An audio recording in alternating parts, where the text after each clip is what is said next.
एक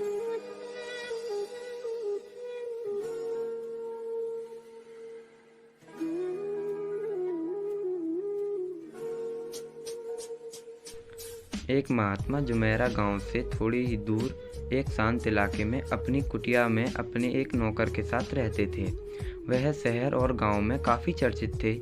दूर शहर और गांव से लोग उनके पास अपनी समस्या लेकर आते और वे खुशी खुशी लोगों की समस्या का हल करते।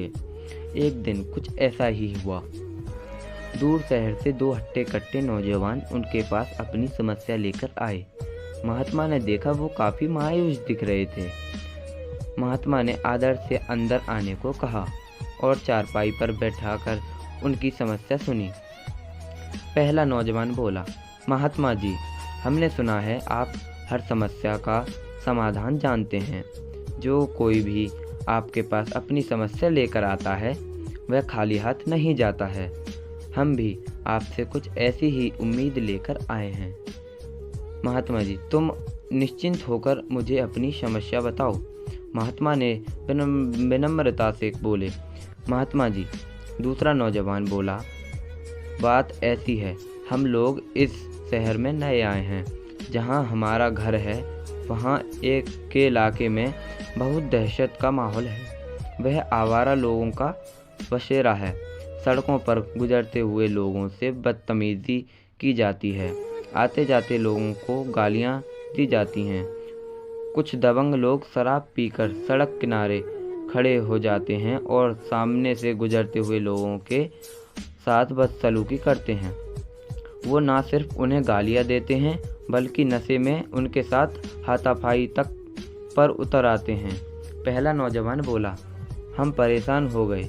भला ऐसे समाज में कौन रहना चाहेगा, आप ही बताएं। दोनों नौजवान की बात सुनकर महात्मा जी चारपाई से उठे और यह बड़बड़ाते हुए, यह समस्या बहुत गंभीर है, कुटिया के बाहर चल दिए। नौजवान ने बाहर जाकर देखा वो शांत खड़े अपने कुटिया के सामने वाली सड़क को देख रहे थे। अगले ही पल वो मुड़कर दोनों नौजवानों से बोले, बेटा एक काम करोगे? महात्मा दूर इशारा करते हुए बोले, ये सड़क देखो, जहाँ ये सड़क मुड़ती है वहीं सामने एक नीम का बड़ा पेड़ है। जरा मेरे लिए वहाँ से कुछ नीम के पत्ते तोड़ लाओगे? जरूर महात्मा जी, जैसा आप कहें, कहकर दोनों नौजवान ने कदम बढ़ा दिए। परंतु महात्मा उन्हें रोकते हुए बोले, ठहरो बेटा, जाने से पहले मैं तुम्हें बता दूं, रास्ते में कई आवारा कुत्ते हैं जो तुम्हें अपना शिकार बना सकते हैं।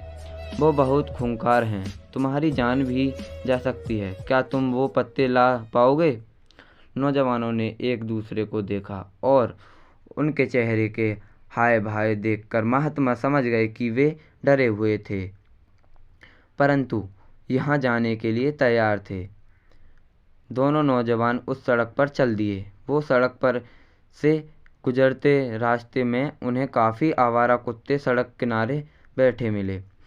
उन्होंने कोशिश की कि वो उन्हें पार कर जाएं, परंतु यह करना आसान नहीं था। जैसे ही वो एक कुत्ते के करीब से गुजरे, कुत्ते ने उन्हें काटने खाने वाली भूखी निगाहों से देखा। वो कोशिश करते उन्हें पार करने की, परंतु यह करना जान जोखिम में डालने के बराबर था। काफ़ी देर इंतज़ार करने के बाद जब वे लौटे तब महात्मा ने देखा उनके हाथ में खाली थे और वो काफ़ी डरे हुए थे। वो महात्मा के करीब आए और बोले, हमें माफ़ कर दीजिए। पहला नौजवान बोला, यह रास्ता बहुत खतरनाक है, रास्ते में बहुत खूंखार कुत्ते थे, हम ये काम नहीं कर पाए। दूसरा नौजवान बोला, हमने दोनों 2-4 कुत्तों को झेल लिया, परंतु आगे जाने पर कुत्तों ने हम पर हमला कर दिया। हम जैसे तैसे करके अपनी जान बचाकर वापस आए हैं। महात्मा बिना कुछ बोले कुटिया के अंदर चले गए और अपने नौकर को साथ लेकर बाहर आए। उन्होंने नौकर से वो पत्ते तोड़ने के लिए कहा। नौकर उसी सड़क से गया। यह कुत्तों के बीच से गुजरा, परंतु काफ़ी देर बाद दोनों नौजवानों ने नौकर से सड़क से वापस अपनी ओर आते देखा, तब देखा कि उसके हाथ में नीम के पत्तों से भरे थे। यह देखकर दोनों नौजवान आश्चर्यचकित रह गए। महात्मा बोले, बेटा, ये मेरा नौकर है, ये अंधा है। हालांकि ये देख नहीं सकता, परंतु कौन सी चीज़ कहाँ पर है इसे पूरा ज्ञान है। ये रोज़ मुझे नीम के पत्ते लाकर देता है, और जानते हो क्यों? इससे आयारा कुत्ते नहीं काटते, क्योंकि ये उनके तरफ जरा भी ध्यान नहीं देता। ये सिर्फ अपने काम से काम रखता है। महात्मा आगे बोले, जीवन में एक बात हमेशा याद रखना बेटा, जिस फिजूल की चीज़ पर तुम सबसे ज़्यादा ध्यान दोगे, वह चीज़ तुम्हें अपनी ही काटेगी। इसीलिए अच्छा होगा तुम अपना ध्यान अपने लक्ष्य पर दो। यह सुनकर दोनों नौजवान महात्मा के आगे नमस्तक कर हो गए, और अब उन्हें एक सीख मिली थी जिसे वो जीवन भर याद रखना चाहते थे।